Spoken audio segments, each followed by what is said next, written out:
या बातमीचे प्रायोजक आहेत हॉटेल बडे पीर। आता मटन व चिकन बिर्याणी फक्त 60 रुपयात।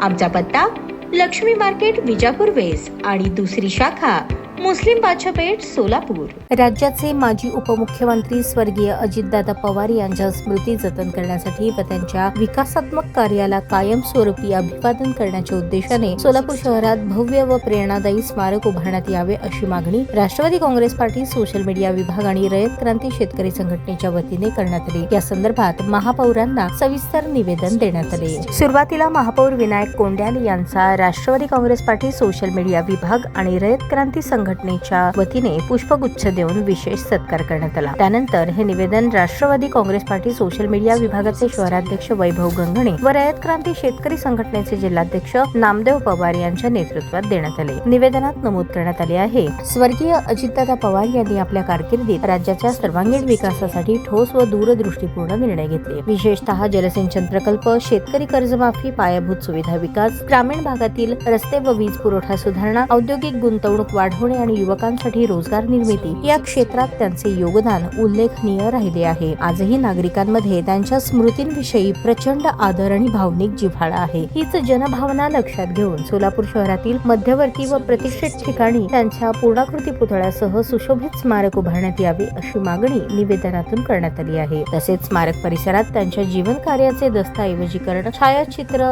दालन, ग्रंथालय किंवा अभ्यासिका उभारण्यात यावी, जेणेकरून युवकांना त्यांच्या कार्याचा प्रेरणादायी वारसा समजेल असेही या निवेदनात नमूद करण्यात आले आहे।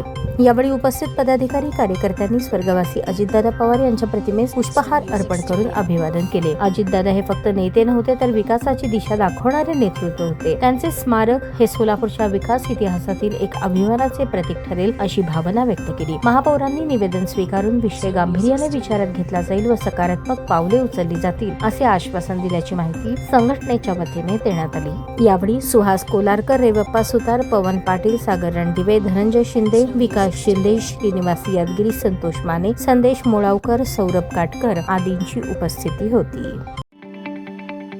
ताज्या बातम्या पाहण्यासाठी प्राईम महाराष्ट्र न्यूज चॅनलला सबस्क्राईब करा।